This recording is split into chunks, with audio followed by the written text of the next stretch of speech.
Friends, I am Meenakshi बयानी।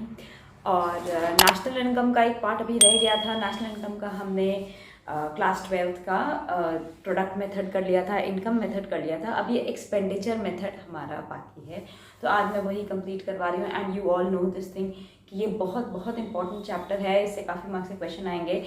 Most probably अपनी next video में मैं आपको ये ज़रूर बताऊंगी कि इकोनॉमिक्स के मार्किंग पैटर्न के अकॉर्डिंग आपको कैसे पढ़ाई करनी चाहिए, जैसा कि मैंने अकाउंट्स को बताया था आप लोगों को।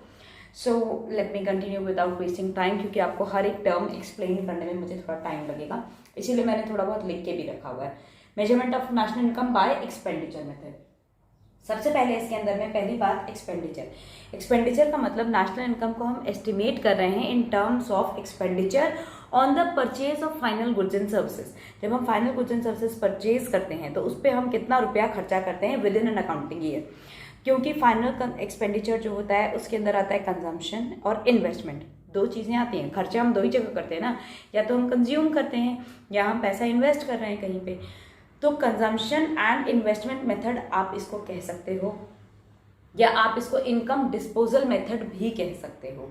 जो एस्टिमेशन होता है एक्सपेंडिचर का फाइनल गुड्स एंड सर्विसेज पे किसी भी साल में, वो हमेशा जीडीपी के बराबर होता है, जीडीपी एट एमपी। अब हम क्या क्या खर्चे करते हैं, ठीक है, उसको हम एडजस्ट कैसे करते हैं, जैसे हमने पिछले मेथड्स में किया, हम उसमें भी उसी तरह से एडजस्ट करके और फिर उसके बाद उससे आप NNP/FC यानी कि अपनी नेशनल इनकम निकालोगे। अभी मैं सारा प्रोसीजर आपको उसका अच्छे से बताती हूँ। सबसे पहली बात, जैसा मैंने कहा है कि जब हम एक्सपेंडिचर करते हैं यानी कि कंजम्पशन एक्सपेंडिचर, तो ये दो तरह का होता है। एक तो होता है प्राइवेट फाइनल कंजम्पशन एक्सपेंडिचर, एक होता है government final consumption expenditure. Private क्या होता है, यानी कि जो फाइनल गुड्स एंड सर्विसेज पे जो इंडिविजुअल्स यानी कि हाउस होल्ड्स या नॉन प्रॉफिट प्राइवेट इंस्टीट्यूशंस जो खर्चा करते हैं, वो होता है प्राइवेट फाइनल कंजम्पशन एक्सपेंडिचर। इसके अंदर में क्या क्या चीज़ें आती हैं, कंज्यूमर की जो अपना खर्चा सर्विसेज पे करता है, जैसे टीचर्स से, डॉक्टर्स से, लॉयर्स से, तो पहला हो गया सर्विसेज पे। दूसरा होता है वो जो नॉन ड्यूरेबल गुड्स पे करता है, रोज का दूध, दही, मक्खन, खाने पीने की चीज़ें, ये सब चीज़ें लेकर के आता है, राशन पानी, जो उसको रिपीटेडली यूज़ करनी होती है और वो बार बार लेकर के आता है। और तीसरी चीज़ें होती हैं जो वो ड्यूरेबल चीज़ों के ऊपर खर्चा करता है, जैसे वो गाड़ियाँ ले आया, फर्नीचर लाया, वॉशिंग मशीन लाया, तो ये सब चीज़ें इसके अंदर में आती हैं। ये होता है मेरा प्राइवेट फाइनल कंजम्पशन एक्सपेंडिचर। अब दूसरा जो मैंने यहाँ पे कहा था, government final consumption expenditure. Government कहाँ कहाँ खर्चा करती है, ये होते हैं जो goods and services government purchase करती है, और वो जैसे कि डिफेंस पर्सनल वगैरह के ऊपर में जो वो खर्चा करती है, ये फाइनल है। यानी कि इसके आगे गवर्नमेंट ये पैसा मतलब कहीं इन्वेस्टमेंट पे नहीं लगा रही है। बेसिकली ये पैसा गवर्नमेंट कहाँ लगा रही है, फाइनल यूज के लिए, इससे और कोई पैसा नहीं जनरेट होगा, बट बेसिकली ये डिफेंस पर्सनल और इन सब चीज़ों के लिए, जैसे जो गुड्स डिफेंस में गए और वो खत्म हो गए, उससे देश का कोई वैसे तो वेलफेयर है, बट एज सच अगर आप देखो कि ग्रोथ के लिए उसे यूज कर रही है तो वो नहीं कर रही है। अगला, जैसे मैंने आपको बताया कि इसमें फिक्स कंजम्पशन एक्सपेंडिचर में private and final consumption expenditure होता है। अच्छा, उसके बाद मैंने कहा था कि इन दोनों को मिला करके बनता है। इसमें एक होता है इन्वेस्टमेंट एक्सपेंडिचर। इन्वेस्टमेंट कहाँ कहाँ आती है, इन्वेस्टमेंट का मतलब जो फिक्स्ड इन्वेस्टमेंट और इन्वेंट्री इन्वेस्टमेंट, दो जगह खर्चा होता है। ये मैंने यहाँ लिखा नहीं है, बेसिकली यहाँ पे दो तरह के खर्चे और होते हैं। इन्वेस्टमेंट एक्सपेंडिचर क्या होता है, फिक्स्ड इन्वेस्टमेंट। फिक्स्ड इन्वेस्टमेंट्स का मतलब जो प्रोड्यूसर्स फिक्स्ड एसेट्स वगैरह परचेज करते हैं और उससे वो फर्दर प्रोडक्शन करते हैं, मशीनें खरीदी, फिक्स्ड एसेट्स खरीदे, यानी कि जो बिजनेस फिक्स्ड इन्वेस्टमेंट करता है और जो फिक्स्ड इन्वेस्टमेंट्स हाउस होल्ड्स करते हैं, दो तरह के होते हैं। जैसे अब मैंने घर बनवाया तो उसमें जो मैंने पैसा खर्चा किया वो एज अ कंज्यूमर मैंने फिक्स्ड इन्वेस्टमेंट किया, और जो एंटरप्रेन्योर्स या जो फैक्ट्री वाले होते हैं और ये लोग लेकर के आते हैं, बिजनेस जो फिक्स इन्वेस्टमेंट करता है, मशीनें लाया, बिल्डिंग खड़ी करा उसके लिए, अपनी फैक्ट्री को डालने के लिए, ठीक है, जिससे वो फर्दर प्रोडक्शन करेगा, प्लांट, लैंड, बिल्डिंग, इन सब चीज़ों में जो ये लोग खर्चा करते हैं बिजनेस हाउसेस, तो ये चीज़ें इसके अंदर में आती हैं। तीसरा होता है पब्लिक फिक्स्ड इन्वेस्टमेंट, यानी कि फिक्स्ड इन्वेस्टमेंट्स जो गवर्नमेंट करती है। वो क्या चीज़ें होती हैं, ये एक्सपेंडिचर होती है जो government roads, dams, bridges, railways, ये सब बनाने में जो खर्चा करती है। और इन्वेंट्री इन्वेस्टमेंट यानी कि जो चेंज इन स्टॉक होता है, इसके बारे में मैंने आपको यहाँ बताया है। वैसे तो चेंज इन स्टॉक, ये जो gross domestic fixed capital formation आता है इसके अंदर में, इसमें आ गया आपका ये चीज़। और चेंज इन स्टॉक आपको ये मैंने पहले भी बताया है, closing stock minus opening stock जितना होता है विद इन एन ईयर, ये होता है मेरा चेंज इन स्टॉक। उसके बाद जो नेक्स्ट टॉपिक आता है यानी कि जीडीपी एंड एफसी, यानी कि ये जो gross domestic capital fixed capital formation के बारे में जो मैंने आपको बताया, ये प्राइवेट इन्वेस्टमेंट और गवर्नमेंट का जो इन्वेस्टमेंट होता है इसमें ये वाला पार्ट आता है। फिर आता है हमारा चेंज इन स्टॉक, जो कि मैंने आपको बता दिया। अब हम नेट एक्सपोर्ट्स करते हैं। नेट एक्सपोर्ट्स का मतलब exports minus imports, X minus M. Exports को हम एक्स से डिनोट करते हैं, इम्पोर्ट्स को हम एम से डिनोट करते हैं, तो that is equals to X minus M. तो जितना यानी कि हमारे देश में नेट पैसा आ रहा है एक्सपोर्ट से, तो वो चीज़ें यहाँ जाती हैं। इन सब चीज़ों को जब हम जोड़ते हैं, ठीक है, तो हमारा आता है GDP at NP. GDP at NP में से डेप्रिसिएशन माइनस करेंगे तो एनडीपी एट एनपी। ये अगर आपको कोई डाउट है तो मैं अपने आई कार्ड्स में आप देख सकते हो ऊपर, मैंने इसका एक अलग से पूरा वीडियो बनाया है, इसको लर्न करने के ट्रिक्स भी सिखाए हैं उसके अंदर, तो आप उसके अंदर कभी भी देख सकते हो, ठीक है। एंड नेक्स्ट होता है NDP at NP. NDP at NP minus indirect taxes. जब हम नेट से मैंने जब एमपी से एफसी पे जाना है तो मैंने इनडायरेक्ट टैक्सेस को माइनस कर दिया, तो एनडीपी एट एफसी आ गया। एनडीपी एट एफसी ये डोमेस्टिक है, डी मतलब डोमेस्टिक, तो इसमें जब मैं एनएफआई ऐड कर दूंगी, net factor income from abroad, तो मेरा एनएनपी एट एफसी यानी कि नेशनल इनकम आ जाएगा। तो ये तरीका होता है मेरा एक्सपेंडिचर मेथड से नेशनल इनकम कैलकुलेट करने का। एक सिंपल सा क्वेश्चन बता सकती हूँ, लेकिन बस पहले कुछ प्रिकॉशंस बता देती हूँ जब हम इसको कैलकुलेट करते हैं। पहली बात, सिर्फ फाइनल एक्सपेंडिचर ही इसमें ऐड होता है। It is to be taken into account. Intermediate expenditure हम नहीं लेते हैं क्योंकि वो फाइनल का पार्ट होता है, वो ऑलरेडी इंक्लूडेड होता है, ये हम पहले भी कर चुके हैं। दूसरा है सेकेंड हैंड गुड्स का जो एक्सपेंडिचर होता है वो हम इंक्लूड नहीं करते, क्योंकि जब हमने एक्चुअली उसको यूज़ किया था तब हम उसे यूज़ कर चुके हैं। शेयर्स एंड बॉन्ड्स को हम इसमें इंक्लूड नहीं करते हैं टोटल एक्सपेंडिचर के अंदर में, क्योंकि ये पेपर क्लेम्स होते हैं ना, तो ये production of goods and services से रिलेटेड नहीं होते हैं। नेक्स्ट है एक्सपेंडिचर ऑन ट्रांसफर पेमेंट्स जो होती है गवर्नमेंट के द्वारा, वो इसमें इंक्लूड नहीं होती, जैसे ओल्ड एज पेंशन और स्कॉलरशिप, यानी कि वही जो मैंने आपको पहले कॉन्सेप्ट बताया था, जो कमाए हुए पैसे होते हैं वो जाते हैं, जो कमाए हुए पैसे नहीं हैं वो नहीं जाते हैं इसके अंदर में। और इम्प्यूटेड वैल्यू इसमें इंक्लूड होता है, वो हमेशा इंक्लूड होता है, हर मेथड में इंक्लूड होता है। फाइन। अब एक छोटा सा सिंपल सा एग्जाम्पल सा मैं आपको बता देती हूँ, जिससे आपका ये कॉन्सेप्ट जो है बिल्कुल अच्छे से क्लियर हो जाएगा, ठीक है।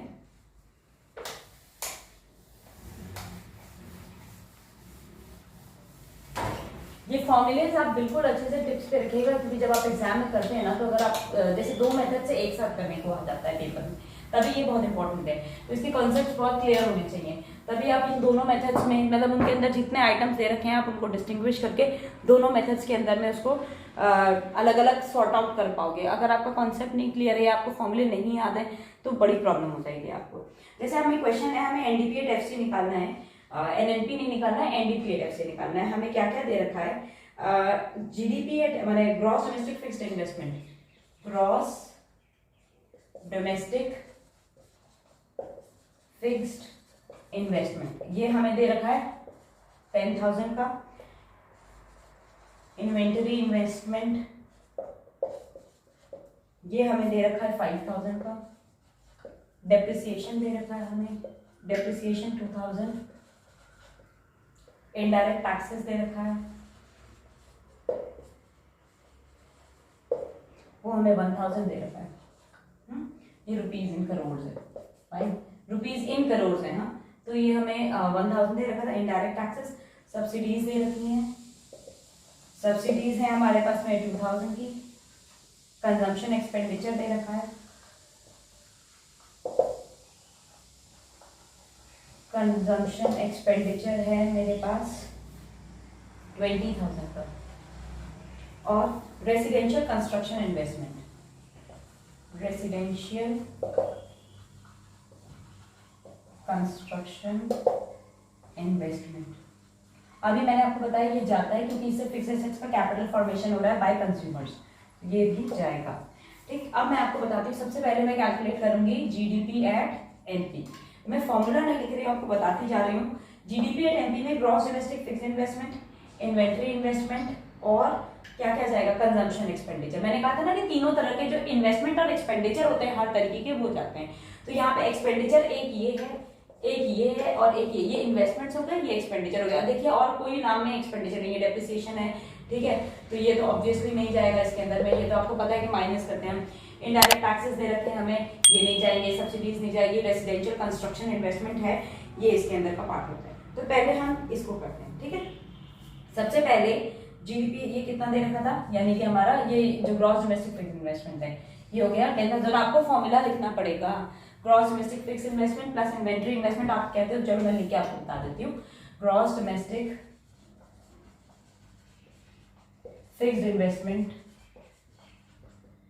ठीक है, प्लस इन्वेंट्री इन्वेस्टमेंट, इन्वेंटरी है ये, इन्वेंट्री इन्वेस्टमेंट,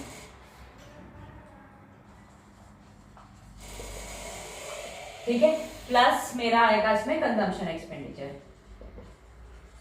ये तीनों मिला करके हो गया 10,000 प्लस 5,000 प्लस 20,000, ये हो गया 35,000 का, ठीक है, 35,000 का ये हो गया।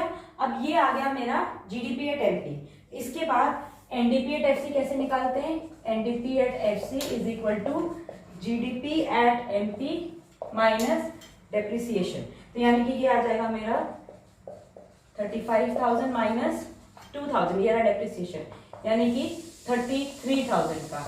उसके बाद हमें क्या निकालना है? एनडीपी एट एफसी हमें बोला था, ये मेरा आंसर आ गया 33,000, लेकिन इसमें मैंने इनडायरेक्ट टैक्सेस और सब्सिडीज नहीं किया, ये एनडीपी एट एफसी आए, ठीक। अभी मेरे को इसमें और भी करना पड़ेगा, माइनस डेप्रिसिएशन करती हूँ मैं, तो मेरा नेट ग्रॉस से नेट पे आ रही हूँ मैं, ठीक है। और ये एमपी अभी मेंटेन है, एमपी से एफसी पे जाना है, एनडीपी एट एफसी, तो NDP at MP minus IT यानी कि इनडायरेक्ट टैक्सेस प्लस सब्सिडीज, तो ये हो जाएगा मेरा 33,000 minus 1,000 plus 2,000 which is equals to 34,000 rupees, यानी कि इतना करोड़ रुपए जो है मेरा ये एनडीपी एट एफसी है।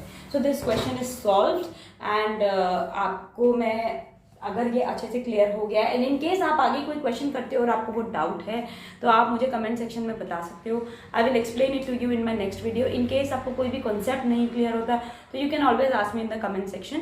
And this is all for expenditure method. Now you know all the methods and if you have any doubts in any of the methods you can always ask me. आप comment section में ज़रूर डालिए। अगर आपको video पसंद आया तो भी कमेंट करिए, नहीं पसंद आया, कोई कमी लगती है तो भी कमेंट करिए। So please comment, do like, share and subscribe my channel. आप लोगों के लिए मैं ये वीडियोस बनाती हूँ, सो प्लीज़ मेरी मेहनत को आप अप्रिशिएट करिए। Do like, share and subscribe my channel और बेल आइकन दबाना बिल्कुल मत भूलिएगा ताकि आपको मेरे नेक्स्ट वीडियो के बारे में तुरंत पता चल जाए। This is one of the easiest method. थोड़ा सा प्रोडक्ट मेथड ही प्रॉब्लमैटिक होता है। So please do subscribe my channel and good bye for today.